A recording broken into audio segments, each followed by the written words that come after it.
नमस्कार सप्ताहर बड़ खबर को आपण स्वागत मुझे सहित सुनंदन मिश्र। चलित सप्ताह चर्चार रही अनेक खबर सबुठारु अधिक चर्चार रही पुणी थे अस्थिर हो जाए अफगानिस्तान काबुल विमान बंदर निकट में पुणी बड़ धरणर विस्फोरण घटी एक अट्टालिका को टार्गेट कर रॉकेट माड़ कर सूचना आसूची। चलित सप्ताह बेस चर्चार रही वसुंधरा योजन महाघोटालार खबर अभिनेता बॉबी मिश्र गिरफ्तारी खबर मध्य चर्चा को आसीथिला। आहुरी अनेक गुरुत्वपूर्ण खबर रही बुलेटिन में तेज चलतु आरंभ करवा ए सप्ताहर बड़ खबर।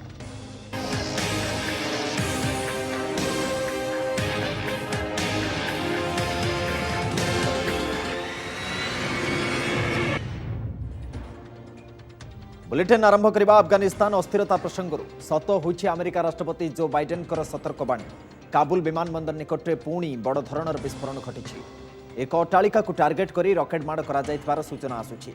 एथिरे 2 जनकर मृत्यु होता बेले 3 रु अधिक लोक आहत होइथिबार सूचना मिली। गत गुरुवार एयरपोर्ट बाहर होइथिबा आत्मघाती आक्रमण में 13 अमेरिकीय सैन्य को मिसाई मोट 170 जनकर मृत्यु होता बहु संख्यार लोक आहत भी होते। यह आक्रमण लगी ISIS-K आइसिस खोरासिन निजक दायी करथिला। यहाँ पर गतकाली अमेरिका पक्षर ड्रोन आक्रमण करा आइसिस खोरासिन प्लानर समेत 2 जन निहत होता अमेरिका दावी करथिला। अन्य पक्षरे आइसिस विरुद्ध में सामरिक कार्यानुष्ठान जारी रहिबो बोली राष्ट्रपति बाइडेन चेतावनी दैछन्ति। चलित सप्ताह बेस चर्चार रही गरीब भूमिहीन को जमी खंडे देवार स्वप्न देखाई राज्य सरकार घोषणा करिथिबा वसुंधरा योजन महाघोटाला संपर्कित खबर। सरकारी कल बल आउ कौशल छत्रछाया जगतसिंहपुर जिले में हरणचाल करा जायछि सरकारी जमी। केवल जमी नुहे गरीब हिताधिकारी जमी पट्टा देवा ना होइछि लांच कारबार। ओएस ठारू आरंभ करी रेवेन्यू ऑफिसर पर्यंत केलेंकारी करी मालामाल होइतबा बेले तांको उपरे एबे माड़ी बसिछि विजिलेंस। एककालीन 6 अधिकारी 9टी घरे छापा मारिबा परे जड़े तहसिलदार एवं आरआई को मिसाई मोट 5 जन को गिरफ्त भी करिछि। जगतसिंहपुर जिल्लार बाबू भाई को एबे वसुंधरा विपद। राज्य सरकार वसुंधरा योजना जमी जालियाती मामला रे पशिला विजिलेंस। घन घन चढ़ऊ लगातार खोलताड़। ए हेउछि जगतसिंहपुर तत्कालीन उपजिल्लापाल महेंद्र प्रसाद महांती भुवनेश्वर स्थित बासभवन। छापा मारिछि विजिलेंस टीम। आउ ए हेउछंती कुजंगर तत्कालीन तथा वर्तमान तिहिड़ी तहसीलदार रमेश चंद्र पंडा जहां को तिहिड़ी तहसील ऑफिस रु कटक उठाई आनी विजिलेंस। एभली जड़े कि 2 जन ऑफिसर नुहंती 6 ऑफिसर 9टी घरे छापा मारिछि विजिलेंस टीम। सेमाने हेले महेंद्र प्रसाद महांती एवं रमेश चंद्र पंडा समेत झिमाड़ीर पूर्वतन आरआई संतोष कुमार मल्लिक, पारादीपगढ़ पूर्वतन आरआई नरेंद्र कुमार लेंका, कुजंगर पूर्वतन आरआई सुभाष चंद्र दास, पांडुआ पूर्वतन आरआई ज्योतिभूषण बारिक। वसुंधरा योजना बहुमूल्य जमीर जालियाती समेत एकाधिक अनियमितता मामला रे कटक विजिलेंस टीम सेमानक घरे चढ़ऊ करी तहसीलदार रमेश पंडा 3 जन आरआई एवं जड़े पूर्वतन आरआई को गिरफ्त करिछि। आज विजिलेंस केस नंबर 4/22/2021 रे 5 जन को गिरफ्त करा जायछि एवं तांको कोर्ट चालान करा जिवो। बैकग्राउंड से माने जो वसुंधरा स्कीम रे गरीब लोक मान को जो मानकर जमी नाही से मान को देवा कथा से जगह रे से माने जो माने इनएलिजिबल लोक से मान को जमी दैछंती सरकारी जमी तांको नारे पटा। एबे आसंतु नजर पकाइबा एही वसुंधरा जमी दुर्नीतिर पृष्ठभूमि उपरे। ए हेउचंती पारादीपगढ़ मौजार भूमिहीन मैना साहू। स्वामी दृष्टिबाधक, पुआ बेरोजगारी, 2 पुरुष धरी जंगल सफा करी खाता नंबर 570 प्लॉट नंबर 1059 रे कुड़िया मारी रही आसुचंती। वसुंधरा योजना रे पट्टा खंडे पाई सरकार को वर्ष वर्ष धरी आवेदन करी आसुचंती। तेबे पट्टा तो दूरर कथा तांको नारे जमी जबरदखल दर्शाई मामला रुजु करा जायछि। एपरिक पट्टा देबे बोली 1,70,000 टंका दलाल ले जाइथिबा अभियोग करिसंती मैना। एसपी कठु जिल्लापालंक जाय गुहारी कले भी निराश हेबाकु पडुछि तांको। 2 लाख 2.5 लाख टंका भी खर्च करिछि। टंका खर्च करा पर डकायत जांक टंका पैसा खाइले मो जगह को अन्य लोक को बिकी बाकी दउछंदी। से कोटिपति लोक आज भूमिहीन पट्टा पाइले, कोटिपति लोक आज भूमिहीन सब खाइले। से कोटिपति लोक मो जगह छड़े छड़े नहीं रास्ता छड़े छाड़े नहीं मते मारधर करछंदी। केवल पट्टा पाई जे एभली लांच कारबार होइछि ता नुहे। जिल्लार 81 मौजार सरकारी जमी को कब्जा करिसंती बड़ बड़िया अथच गरीबों को भूई चाखंडे मिल पारुनी। एभली जालियाती पाई एबे भिजिलांस हाबुड़े पड़िथिबा तत्कालीन उपजिल्लापाल एवं कुजंगर तत्कालीन तहसीलदार को पूर्वरु शोकज भी मागिथिले जिल्लापाल। तांको विरोध में श्रृंखलागत कार्यानुष्ठान पाई सुपारिश भी होइतिला, किंतु कुजंग तहसील जड़े किराणी को निलंब करी समस्ते नीरवी जाइथिले। ए समग्र घटना रे पूर्वरु एने ओटीवी रे खबर मध्य प्रसारण होइथिला, किंतु एबे जागी उठिछि भिजिलांस। ये जो जमी केलेंकारी कुजंग तहसील होइछि या पछपटे बहुत लोक अच्छा जो राजनेता अच्छा गाँ गले कुजिनेता अच्छा से संपुत करा ये सत्यता प्रमाण को आसू। भद्रकରୁ पार्थ सारथी नायक, जगतसिंहपुर शशांक शेखर पंडा, पारादीपରୁ रमाकांत नायक, कटकରୁ गौतम पंडा एवं भुवनेश्वरରୁ आलोक महांती रिपोर्ट ओटीवी। एणिकी राज्य में मागणार मिल व्ययबहुल तथा अत्याधुनिक इक्मो चिकित्सा। कटक बड़ मेडिकाल बहु प्रतीक्षित चिकित्सा सेवा आरंभ होइछि। मुख्यमंत्री नवीन पट्टनायक एससीबी काड़िया थोरासी विभाग में स्थापन होता 9 इक्मो मेसीन विशिष्ट यूनिट को उद्घाटन करने सहित सेवार शुभारंभ करिसेंति। यह अवसर में कटक एससीबी पूर्व भारतर इक्मो हब हेब बोली मुख्यमंत्री कहते। गुरुतर कोविड, फुसफुस और हृदरोगी को मागणार चिकित्सा मिल। कोरोना रे फुसफुस संक्रमण कारण संकटापन्न रोगी इक्मो चिकित्सार आवश्यकता पड़ुथिबारु सेमानंकु बाहर राज्य को पूर्व जावाक पड़ुथिला, हेले एणिकी एससीबी रे सुविधा उपलब्ध रहिबो। वर्तमान उपलब्ध 9टी मेसीन 6टी को पोस्ट कोविड और 3टी को कोविड संक्रमितों चिकित्सा प्रस्तुत रखा जायछि। गोटे मेसीन ने जड़े रोगी को 15 ରୁ 21 दिन पर्यंत सेवा प्रदान करा जाय परिबो। आपण जानती आज आमर Cuttack SCB medical college and hospital रे 9टी एक्मो मशीन मु ओडिशा वासी को पाई डेडिकेट कॉलेज। एथिरे जहाँ भी खर्चा हेबो ता लोगों को ऊपर पड़िबो नहीं। आपण को सरकार सब खर्च बहन करिबे। विपद दूर कोई नहीं। थर्ड वेव रो मुकाबला पाई हमको सतर्क रहिबाकू हेबो। आसंता सेप्टेम्बर 5 गुरु दिवस पूर्व सबु शिक्षकों को प्राथमिकता भित्ति टीका प्रदान करने को राज्य मानक कहते केंद्र स्वास्थ्य मंत्री। एथिपाई चलित मासरे राज्यगुड़ी को अधिक 2 कोटी डोज टीका जोगाई दिया बोली सूचना दी जाइछि। अनेक राज्य में धीरे धीरे स्कूल खोलुछि, तेणु शिक्षक शिक्षयित्री को टीका प्रदान नहीं गुरुत्व देइछन्ति केंद्र स्वास्थ्य मंत्री। फास्ट डोज नापी आमको स्लट बुकिंग करने पड़ता, नेटवर्क प्रॉब्लम देखा से आम समस्ते उपकृत हो पार नथिलु। तथापि बहु कष्ट आम नहीं एवं जदि सुव्यवस्था करते हुए तो आम समस्ते से उपकृत होगा सहित शिशु मैंने सुरक्षा पाइपारते, आम सुरक्षा पाइपार। अक्टोबर 12 ରୁ 17 वर्षर पिलामानंकु कराजिबो टीकाकरण। ए वर्गर पिलांक पई अक्टोबर रे जाइकोव डी वैक्सीन उपलब्ध हेबो बोली सूचना दैछन्ति नीति आयोगर कोविड वर्किंग ग्रुप अध्यक्ष डॉक्टर एनके अरोड़ा। तेबे ଏହା ପୂର୍ବରୁ ରୋଗଗ୍ରସ୍ତ ଶିଶୁଙ୍କ ପାଖରେ କେମିତି ଶୀଘ୍ର ପହଞ୍ଚି ହେବ ସେ ନେଇ ତାଲିକା ଏବଂ ଯୋଜନା ପ୍ରସ୍ତୁତ କରାଯାଉଛି। ଏହାଛଡ଼ା ସ୍କୁଲରେ ଶିକ୍ଷକ, କର୍ମଚାରୀ, ବସ୍ ଡ୍ରାଇଭରଙ୍କୁ ଟିକାକରଣ କରିବା ଉପରେ ସେ ଗୁରୁତ୍ୱ ଦେଇଛନ୍ତି। ଏହାଦ୍ୱାରା ପିଲାଙ୍କର ଚାରିପାଖେ ଏକ ସୁରକ୍ଷା ବଳୟ ଭଳି ଏହା କାମ କରିବ। तेबे कोविड जोगु पिला बेसी गुरुतर हेबे नाही बोली से कहछन्ति। पर्यायक्रमे स्कूल खोलिबा समय आसीछि ଏବଂ स्कूल खोलिबा उचित बोली से परामर्श दैछन्ति। तेबे समस्त वयस्क बापा माँ वैक्सीन नेबा जरूरी बोली नीति आयोगर कोविड वर्किंग ग्रुप अध्यक्ष मत भी रखिछन्ति। 2-4 दिन पहले जो जाइकोवी डी वैक्सीन आई है कैडिला जाइडस की, वो 12 से 17 साल के बच्चों के लिए भी अब उसको उसकी परमिशन दे दी गई है।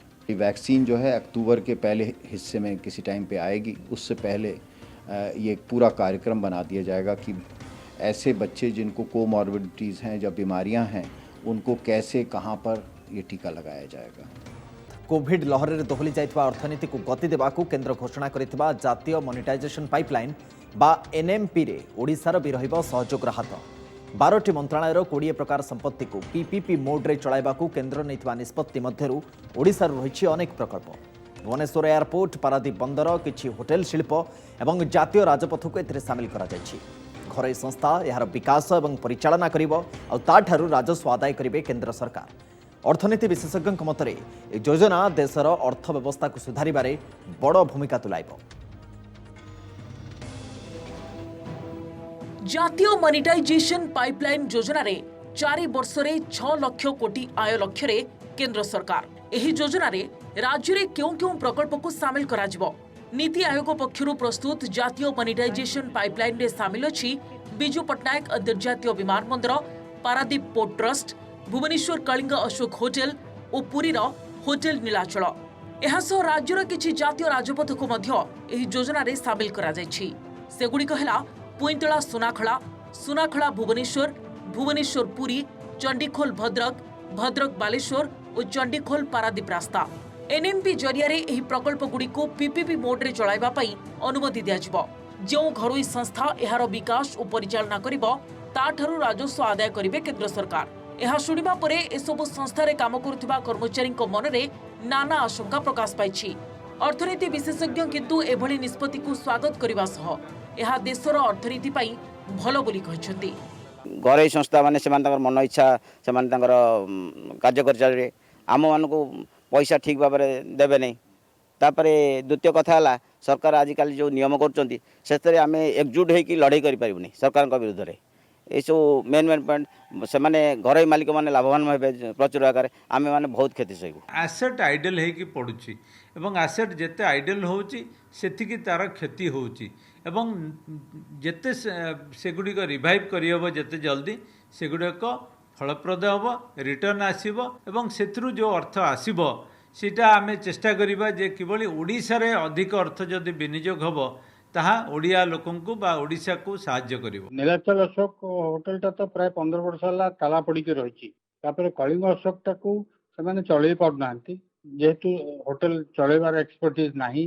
तो ये दीटा को जदि प्राइवेटाइज हेई जिवो आई थिंक एटा टूरिज्म पे की बहुत हेल्पफुल हबो। भुवनेश्वर एयरपोर्ट जदि प्राइवेटाइजेशन हुए तार मैनेजमेंट एफिशिएंसी बहुत बढ़ी जिवो। तांकर भी एफर्ट्स रहिबो अधिका फ्लाइट्स केमती डोमेस्टिक और इंटरनेशनल फ्लाइट्स केमती बढ़िबो। जातीय मोनेटाइजेशन पाइपलाइन रे 12टी मंत्रालय 20 रु अधिक प्रकार संपत्ति को शामिल पाई योजना रखा जायछि। 2022 रु 2025 मध्य केंद्र सरकार एही सब प्रकल्प को पीपीपी मोड रे चलाई 6 लाख कोटी आय पाई लक्ष्य रखिछंती। योजना रे सड़क, रेल और विद्युत शक्ति क्षेत्र को अधिक गुरुत्व दिया जायछि। तेबे सरकार को एही निष्पत्ति को कांग्रेस सांसद राहुल गांधी समालोचना करथिबा बेले एहार कड़ा जवाब दैछंती अर्थमंत्री निर्मला सीतारमण। फाइनेंस मिनिस्टर ने जो भी 70 साल में इस देश की पूंजी बनी थी उसको बेचने का डिसीजन ले लिया है। Who actually monetized the Mumbai-Pune corridor? Was it not the Congress party? Was it not under the Congress party which was headed by and is even now being headed by Srimati Sonia Gandhi? 8,000 odd crores was raised by that. If I may now admit, the sake of the former president of Congress party, because monetization may probably mean something to him, that we are not selling off. There will be a strict handing back. I said it, and I'm sure many in your media friends will remember that those were words which I uttered. Covid संकट बेले देश में दोहली जाइथिबा अर्थनीति को एही monetization pipeline आय जुगाइबो बोली केंद्र सरकार आशा रखिछंती। Bureau report OTV. तालिबानी स्टाइल आतंकराज भियाइथिबा तथाकथित मानववाद संगठन फिटुछि गुमर। राजनीतिक दल भली समांतराल शासन चलाइथिबा संगठन चांचल्यकर चित्र आउ चरित्र एवं सामना को आसीछि। संगठन मुखिया जड़े आईनजीवी ना तांकर मानस दास जहां संस्थार परिचालना कायदा पूरा फिल्म स्टाइल एभली कि शासक दल सहित लिंक रे थिबार प्रमाण सामना को आसिबा परे खेली जाइछि हइचै। ए संगठन सदस्यों द्वारा खोर्धा जिले में जन को हत्या अभियोग सहित बाप पुओं को निस्तुक माड़ मारिबार वीडियो सामना को आसिबा परे चकित कर देछि समस्त को। ए घटना रे पुलिस खोलताड़ जारी रखिथिबा बेले कैमेरा आगरे सब अभियोग को खंडन करिसेंती संगठन मुख्य।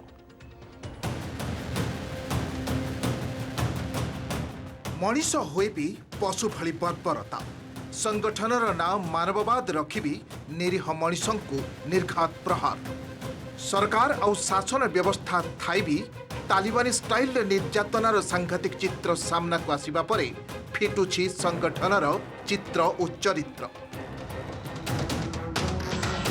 थरे देखंतु एही वीडियो को ए हेउछंती सेही तथाकथित मानववाद संगठनर मुख्य। ଯାହାଙ୍କ ନାଁ ମାନସ ଦାସ। ଥାଟ ବାଟକୁ ଦେଖିଲେ ଲାଗୁଛି କୌଣସି ଏକ ଫିଲ୍ମର ଦୃଶ୍ୟ ଭଳି। ଯାଉଛନ୍ତି ପାଟ ପଟୁଆର ଧରି, ପାଖେ ପାଖେ ବଡିଗାର୍ଡ, କିଏ ଫୁଲ ପକାଉଛନ୍ତି ତ ଆଉ କିଏ ପାଦ ଛୁଇଁ ଆଶୀର୍ବାଦ ନେଉଛନ୍ତି। ତେବେ ଏହି ଭାଇରାଲ ଭିଡିଓଟି କେବଳ ଏବଂ କେଉଁ ସ୍ଥାନର ଜଣା ନାହିଁ, କିନ୍ତୁ ବାରି ହେଉଛି ପଲିଟିକାଲ ଷ୍ଟାଇଲରେ ମାନବବାଦ ସଂଗଠନ ମୁଖ୍ୟଙ୍କ ସମାନ୍ତରାଳ ଶାସନକୁ। ଅନୁଗାମୀମାନେ ତାଙ୍କୁ ଗୁରୁଜୀ ଡାକୁଥିବା ବେଳେ ତାଙ୍କ ବିରୋଧରେ ଅଭିଯୋଗର ବି ଲମ୍ବା ତାଲିକା। ଆଉ ସେହି ଗୁରୁଜୀଙ୍କ ଇଙ୍ଗିତରେ ହିଁ ଗୁଣ୍ଡାଗିରି ଚାଲିଥିବା ଅଭିଯୋଗ ଆଣିଛନ୍ତି ନିଜେ ପୀଡ଼ିତ। ସପନ ସର ମୋତେ ଡାକିଥିଲା। ସପନ ସର ଡାକିକି ମୋତେ ମୋ ଗାଡ଼ି ଛଡ଼େଇଲା, ମୋ ଫୋନ୍ ଛଡ଼େଇଲା, ସବୁ ପାଖକୁ ମୋତେ ନେଇଗଲା। ସବୁବେଳେ ତୋ ଦଦା ଦେଖେ ହାର୍ଟରେ ମରିଗଲା। ମୁଁ ଯଦି ହାର୍ଟରେ ମରିଗଲେ ତାହେଲେ ମୋ ଶବଟା ଦିଅ, ମୋ ଖୁଡ଼ି ଅଛନ୍ତି, ମୋ ସାନ ଭାଇ ଅଛି, ଦେଖିବେ ମୋ ପରିବାର ବି ଅଛି, ଦେଖିବେ ନା ଶବ ଛଡ଼ା ମାନେ ଗୁରୁଜୀଙ୍କ ନିର୍ଦ୍ଦେଶ। ମୁଁ 5,000 ଦେଇଛି। ଆଚ୍ଛା, ତା ବାଦ ବି ସେମାନେ ମାରୁଛନ୍ତି କ'ଣ ପାଇଁ? ଆଜ୍ଞା ସେଟା ଆମେ ମାନେ ସଂଗଠନ ନ ଯିବା ଆଗରୁ ସେମାନେ ହେଉଛି କାହିଁକି ଯାଉନ ବୋଲି କହିକି ସେମାନେ ବାଡ଼େଇ ବାଡ଼େଇ ମାରୁଛନ୍ତି। ଆଜ୍ଞା ଭୟଭୀତ ସେମାନେ ସବୁ କରିଦେଇଛନ୍ତି, ଧମକ ସବୁ ଦେଇଛନ୍ତି। ଆମେ ଯାଇପାରୁନି ବୋଲି, ପଇସା ଅଭାବରେ ଯାଇପାରୁନି ବୋଲି ସେମାନେ ଆମକୁ ସବୁ ଧମକ ଦେଉଛନ୍ତି। ମାନସଙ୍କ କାର୍ଯ୍ୟକଳାପ ଏତିକିରେ ସୀମିତ ନୁହେଁ। 2005ରୁ ରାଷ୍ଟ୍ରୀୟ ସାମାଜିକ ନ୍ୟାୟ ମଞ୍ଚ ନାଁରେ ଏକ ମାନବବାଦ ସଂଗଠନ କରି 2018ରେ ଯୋଗ ଦେଇଥିଲେ ବିଜେଡିରେ। ଆଉ ରାଜନୈତିକ ପୃଷ୍ଠପୋଷକତାରେ ଖୋର୍ଦ୍ଧା ଜିଲ୍ଲା ସମେତ ରାଜ୍ୟବ୍ୟାପୀ ସଂଗଠନର କାୟା ବିସ୍ତାର କରି ଚାଲିଥିଲେ। 30 ଟଙ୍କାର ରସିଦ କାଟି ଯେ କେହି ବି ବନି ଯାଉଥିଲେ ପ୍ରାଥମିକ ସଦସ୍ୟ। ଏହାପରେ ଆର୍ଥିକ କ୍ଷମତା ଅନୁଯାୟୀ ହଜାର ହଜାର ଟଙ୍କା ଅନୁଦାନ ସଂଗଠନକୁ ଦେଉଥିବା କୁହାଯାଉଛି। ବିରୋଧ କଲେ ହତ୍ୟା ନଚେତ୍ ମରଣାନ୍ତକ ଆକ୍ରମଣର ଶିକାର ହେବାକୁ ପଡ଼େ ବୋଲି ଅଭିଯୋଗ ହୋଇଛି। ଆଉ ଯାହାର ଉଦାହରଣ ହେଉଛି ମାନପୁରର ସତ୍ୟବ୍ରତ ନାୟକଙ୍କ ହତ୍ୟା ଏବଂ ବୋଲଗଡ଼ କଡ଼ବ ଗାଁରେ ବାପ ପୁଅଙ୍କୁ ନିସ୍ତୁକ ମାଡ଼। କିନ୍ତୁ ଭୟରେ କେହି ମୁହଁ ଖୋଲୁ ନଥିଲେ ବୋଲି ପୋଲିସ ବି ବସି ଯାଇଥିଲା ଜାଣିଶୁଣି। ଖବର ପ୍ରସାରଣ ପରେ ସମ୍ପୂର୍ଣ୍ଣ ଘଟଣାର ପୋଲିସ ଖୋଳତାଡ଼ କରୁଛି। ମାଗୁଡ଼ି ନାୟକ ଓ ପୁଅଙ୍କୁ ଆକ୍ରମଣ ଘଟଣାରେ ଏତଲା ପରେ ବେଗୁନିଆ ପୋଲିସ 7 ଜଣଙ୍କ ବିରୋଧରେ ମାମଲା ରୁଜୁ କରିଛି। ମାନସ ଦାସ ଉପରେ ଆମ ବିରୋଧରେ କହିବା କଥା କ'ଣ, ଏଭଳି ଯେଉଁ ନିର୍ଯାତନା ଦିଆଗଲା ଲୋକମାନଙ୍କୁ, ମୋତେ ବୋଲି ମୋତେ ନୁହଁ, ସତ୍ୟବ୍ରତଙ୍କର ମୃତ୍ୟୁ ହୋଇଗଲା। ୟାର ତଦନ୍ତ କରିକି ଶୀଘ୍ର ୟାର ମାନେ ମାନସ ଦାସକୁ ଗିରଫ କରାଯାଉ ବୋଲି ଆମର ମତଲବ। ମାନସ ଦାସ ନାଁ ଯଦି ଉଠୁଛି ଆମେ ତାକୁ ତଦନ୍ତ କରୁଛୁ। ବର୍ତ୍ତମାନ ସୁଦ୍ଧା ଆମେ ମାନେ ତଦନ୍ତ ମସଲା ପର୍ଯ୍ୟନ୍ତ ଆମେ କହିପାରିବୁନି ତାଙ୍କର ଇନଭଲଭମେଣ୍ଟଟା କ'ଣ ଅଛି। ତଦନ୍ତରେ ଆସିଲେ ନିଶ୍ଚୟ ପହଞ୍ଚିବୁନି କାହିଁକି, ତଦନ୍ତରେ ସେ ତାଙ୍କର ଇନଭଲଭମେଣ୍ଟ ଆସିଲେ ନିଶ୍ଚୟ ପହଞ୍ଚିବୁ। ଏଠି ପ୍ରଶ୍ନ ଶାସକ ଦଳ ସହ ଲିଙ୍କରେ ଥାଇ କାହା ଛତ୍ର ଛାୟାରେ ଏଭଳି ଆତଙ୍କରାଜ ଚଳାଇଥିଲା ଏହି ସଂଗଠନ। ଏତେ ବଡ଼ ଘଟଣା ଘଟୁଥିଲେ ବି ସଂଗଠନ ମୁଖ୍ୟ ମାନସ ଦାସଙ୍କୁ କିଏ ଘଣ୍ଟ ଘୋଡ଼ାଇ ରଖୁଥିଲା? ମାନବବାଦ ନାଁରେ ଅମାନବ ନିର୍ଯାତନା ସମ୍ପର୍କରେ ପୋଲିସ ଜାଣିବି କାହିଁକି ନିଜ ଆଡ଼ୁ ଆକ୍ସନ ନେଇନଥିଲା? ତେଣେ ନିଜ ବିରୋଧରେ ଉଠିଥିବା ସମସ୍ତ ଅଭିଯୋଗକୁ ଗଣମାଧ୍ୟମ ଆଗରେ ବାଏଁ ବାଏଁ ଉଡ଼ାଇ ଦେଇଛନ୍ତି ମାନସ ଦାସ। ବିଜେଡିର ବି ଏନେଇ ପ୍ରତିକ୍ରିୟା ମିଳିପାରିନି। ସେ କିଏ କରିଛି ସେ ଦଣ୍ଡ ପାଇବ ନା। ମୁଁ କ'ଣ ଠିକା ନେଇଛି ସାରା ଓଡ଼ିଶାର? ଆପଣଙ୍କ ଲୋକ ଏମିତି କରୁଛନ୍ତି ନା। ଇଏ ଲୋକଟା ମୋର ଥିଲା, ଯିଏ ବାଡ଼ିଛି ସେ ମୋ ଲୋକ ନଥିଲା। କିଏ ଭୟ ଦେବ? ମୁଁ ତ ଲକଡାଉନ୍ ଘରୁ ବାହାରୁନି। କ'ଣ କାମ ହଉନି? ଆରେ ଯେଉଁ ଲୋକ ନାଁକୁ ସେମାନେ ମାସେ ହେଲା ଜେଲ୍ ଭିତରେ ପଇଛନ୍ତି। ପିକ୍ଚର ଆମେ ଯାହା ଦେଖୁଛୁ ତାହେଲେ ଏଥିପାଇଁ ଆପଣଙ୍କର ଇନଭଲଭମେଣ୍ଟ କିଛି ନାହିଁ। 10 ପଇସା ନାହିଁ। ଯଦି ଆସିବ ମୁଁ ପନିଶମେଣ୍ଟ ପାଇବି। ଏବେ ଅପେକ୍ଷା ଅନ୍ୟର ମାନବାଧିକାରକୁ କ୍ଷୁଣ୍ଣ କରି ମାନବବାଦ ସଂଗଠନ ଚଳାଇଥିବା ଏହି ତଥାକଥିତ ଗୁରୁଜୀ କେବେ ଆଇନର ଜାଲରେ ଫସୁଛନ୍ତି? ଖୋର୍ଦ୍ଧାରୁ କ୍ୟାମେରା ପର୍ସନ ସମରେନ୍ଦ୍ର ସାମନ୍ତରାୟଙ୍କ ସହ ବଳରାମ ଲେଙ୍କା ଏବଂ ଭୁବନେଶ୍ୱରରୁ ଆଲୋକ ମହାନ୍ତିଙ୍କ ରିପୋର୍ଟ, OTV। ବୁଲେଟିନ୍ ସମୟ ଗୋଟେ ବ୍ରେକ୍ର, ଶୀଘ୍ର ଫେରୁଛୁ।